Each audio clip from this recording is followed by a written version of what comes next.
영혼의 쉼터에 오신 여러분 사랑하고 축복합니다. 평안하셨지요? 오늘은 겁쟁이에서 큰 용사가 된 사사 기드온을 살펴보겠습니다. 여러분은 기드온 하면 어떤 이미지가 떠오르시나요? 13만 5천 명의 미디안 연합군을 단 300명으로 쳐부순 용감한 사람? 아니면 양털을 적게 해보세요. 이번엔 젖지 않게 해보세요 라고 하나님을 시험했을 정도로 연약한 겁쟁이 정도로 보이십니까? 오늘은 사사기 6장에서 8장까지로 기드온의 일생을 살펴봅니다. 오늘 기드온의 이야기를 한마디로 하면 6장 12절로 14절 말씀이에요. 제가 봉독해 드릴 테니 들어보세요. 사실상 시작이자 결론입니다. 여호와의 사자가 기드온에게 나타나 이르되 큰 용사여 여호와께서 너와 함께 계시도다 하매 기드온이 그에게 대답하되 오 나의 주여 여호와께서 우리와 함께 계시면 어찌하여 이 모든 일이 우리에게 일어났나이까. 또 우리 조상들이 일찍이 우리에게 이르기를 여호와께서 우리를 애굽에서 올라오게 하신 것이 아니냐 한 그 모든 이적이 어디 있나이까.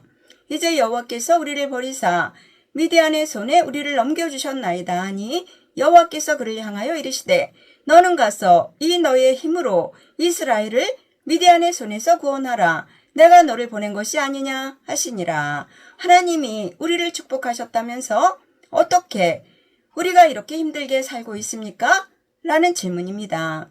이에 대해 오늘 본문은 아무리 겁쟁이라도 하나님의 손에 붙들려 하나님이 함께 하시면 일당 100, 일당 1000의 큰 용사가 된다는 사실을 우리에게 깨닫게 해주는 이야기입니다. 지금 기드온을 부르시는 이스라엘의 상황은 이렇습니다. 앞에서 드보라 사사가 가나안 야빈 왕과 그 무서운 철병거를 부수고 승리한 후 40년 동안 평화롭게 살던 이스라엘입니다. 그러나 이스라엘은 하나님 앞에 또다시 악을 행하고 말았어요. 그동안 고생한 것을 생각하면 이제 정신 차릴 때도 되었는데도 또다시 악을 행하니까 하나님은 더 큰 회초리로 때리십니다. 바로 미디안과 아말렉이란 대적이 추수 때만 되면 쳐들어와 농사 지은 것하고 소와 양을 모두 빼앗아 갔어요. 따라서 이스라엘은 굶어 죽기 직전입니다. 그나마 조금 숨겨둔 곡식도 미디안이 무서워서 숨어서 타작해 겨우 먹고 살던 상황이에요. 그런데 미디안과 아말렉과 동방나라가 연합해 13만 5천 명이 쳐들어온 것입니다. 기드온은 나무를 베는 사람이라는 뜻을 가진 이름이에요. 기드온은 므낫세 지파로 신명기에서 축복을 선포했던 그리심산 근처 오브라라는 동네에 살았습니다. 기드온은 이스라엘의 5번째 사사로 40년간을 사역했어요. 그러한 기드온도 처음에는 미디안과 여러 나라가 연합한 대적들이 겁이 나서 타작마당에서 하지 못하고 포도즙 틀에 숨어서 타작하던 사람입니다. 그리고 숨어 들어간 곳에서 하나님의 사자를 만나 하나님의 일꾼인 사사로 부르심을 받게 됩니다. 자기 나라이면서도 나오지 못하고 숨어 살던 어두운 시대라는 것이죠.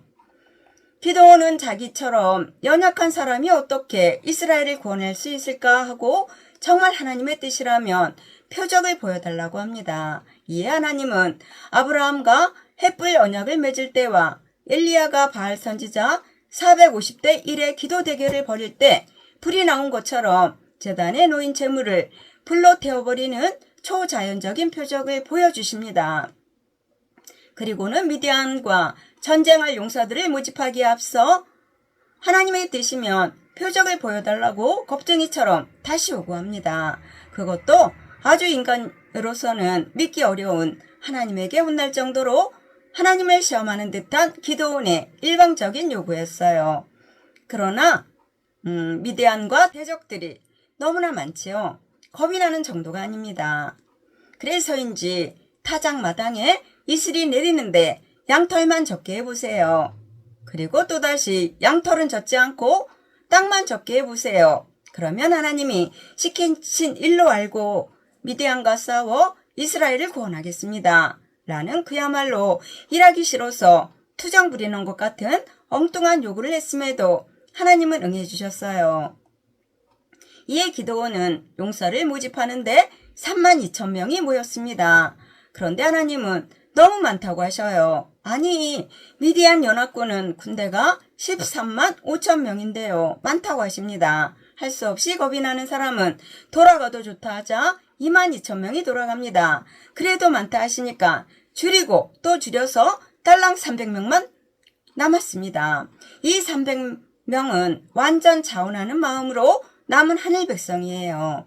하나님이 보신 것은 숫자가 아니라 인간의 성품에 관한 것입니다. 아무리 군인이 많다 하더라도 용기와 절제가 없고 지혜가 없으면 단지 숫자에 불과하다는 것이지요. 이제 모인 3만 2천 명 중 1%인 300명만 남았습니다. 상대방은 13만 5천 명이에요. 450대 1이지요. 싸움이 될까요? 우리 생각으로는 전혀 안 되는 싸움이지요. 그런데 하나님은 사무엘상 14장 6절에서 여호와의 구원은 사람이 많고 적음에 달리지 아니하였느니라 라고 선포하십니다. 이렇게 하나님의 구원은 사람이 많고 적음에 있지 아니하고 하나님의 능력과 그것을 믿는 믿음에 달려있다는 것을 깨달아야 합니다. 요즘 신앙생활에서 성도들이 많이 배우고 못 배운 것이나 사회적으로 지위가 높고 낮음이나 물질이 많고 적음에 따라 하나님의 일이 되기도 하고 안 되기도 한다는 말을 합니다. 그러나 하나님은 오늘 기도원을 들어 사용하시듯이 약한 것을 들어 강한 것을 부끄럽게 하시는 분이세요. 그러므로 교회나 성도들이 하는 일은 사람이 하는 것이 아니라 하나님이 하시는 일입니다.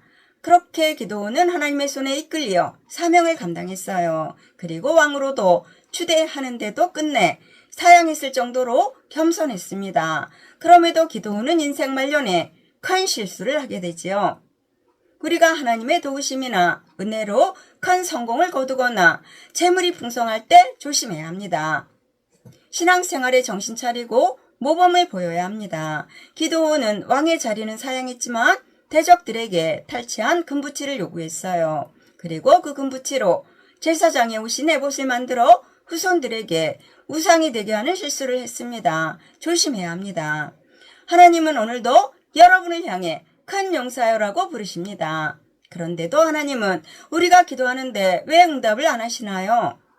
하나님의 말씀을 믿고 전지전능하신 하나님의 능력을 믿는다고 고백하는데 왜 도와주지 않으시나요? 그러면서 엘리야의 하나님은 어디 계십니까? 드보라를 도와주신 하나님은 어디 계십니까? 라고 투정을 부리고 계시지는 않으신가요? 이러한 투정과 질문에 하나님이 나도 여호수아나 드보라와 같은 사람들과 함께 일하고 싶은데 오늘날 그런 사람들이 어디에 있니? 라고 물으신다면 여러분은 뭐라고 대답하시겠습니까? 그러므로 나는 능력이 없다고 기드온처럼 움츠리지 말고 하나님이시여 나를 마음껏 사용하소서라고 나아가 쓰임받는 복된 하늘 백성이 되시기를 예수님의 이름으로 축원합니다. 아멘. 감사합니다.